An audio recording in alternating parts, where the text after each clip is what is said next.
Can I tell you about the worst way I ever tried to learn vocabulary? I was about 15 years old, and my English teacher gave the class a list of 50 words to memorize for a test. 50 words in 1 week. So I did what any responsible student would do. I waited until the night before the test, sat down with my notebook, and spent 3 hours writing each word 10 times. Word, translation, word, translation, word, translation, until my hand hurt and my eyes were closing. The next morning, I walked into that test, and I remembered maybe 30 of the words. I passed. I felt great. And 2 weeks later, gone. Every single one. Like they had never existed. And the saddest part is that I did this same thing many, many times before I finally understood that I was not actually learning vocabulary.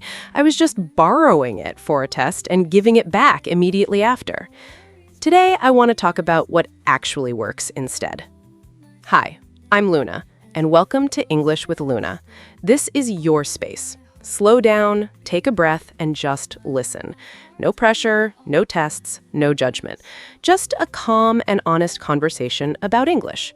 I'm really happy you are here with me today. Let me start with something important.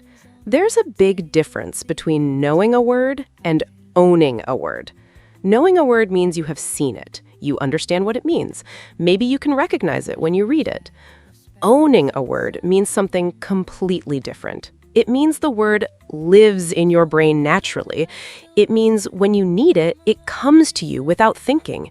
It means you can use it in a sentence, in a conversation, in a moment when you don't have time to search your memory. And the way you get from knowing a word to owning a word is not through memorizing lists. It is through meeting that word many times in many different situations until it starts to feel like yours. Think about the English words you know best right now, the ones that come to you instantly, the ones you never have to think about. How did you learn those words? I am almost certain it was not from a vocabulary list. Maybe you learned the word beautiful from a song you loved. Maybe you learned the word strange from a movie that surprised you. Maybe you learned the word tired because someone said it to you at exactly the right moment and it matched perfectly how you were feeling.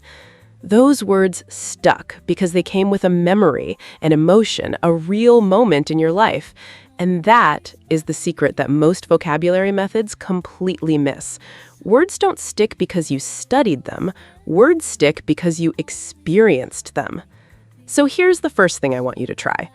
Instead of studying a list of words, start collecting words that come to you naturally. When you're watching a video in English and you hear a word that catches your attention, write it down, not because you have to, but because something about that word interested you. Maybe you didn't understand it and you want to know what it means. Maybe you understood it perfectly and it sounded beautiful to you. Maybe it was used in a funny way that made you smile. Whatever the reason, write it down. And then instead of just writing the translation next to it, write the sentence where you heard it. Write a little note about why you noticed it. That context, that small story around the word, is what makes it memorable. That is what turns a word from something you read in a list into something that actually means something to you. The second thing I want to talk about is repetition, but the right kind of repetition. Not writing a word 50 times in one afternoon, because as I learned at 15, that doesn't really work. The kind of repetition that works is spreading it out over time.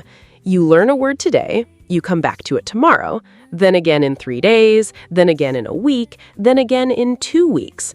Every time you come back to it, right before you're about to forget it, your brain says, oh, this word keeps showing up. It must be important, and it holds on to it a little more tightly.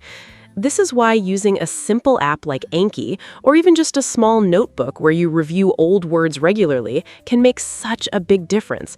Not because the app is magic, but because it makes sure you see the word again at exactly the right moment. The third thing, and honestly the most powerful thing of all, is to use new words as soon as possible in real situations. I know this feels uncomfortable. I know it feels strange to try using a word you just learned in a real conversation. What if you use it wrong? What if it sounds unnatural? But here's the thing. Using a word wrong in a real situation and being corrected, or noticing yourself that something didn't sound right, teaches you more about that word than any amount of studying ever could. And using a word correctly in a real sentence in a real moment is the fastest way to make it yours forever.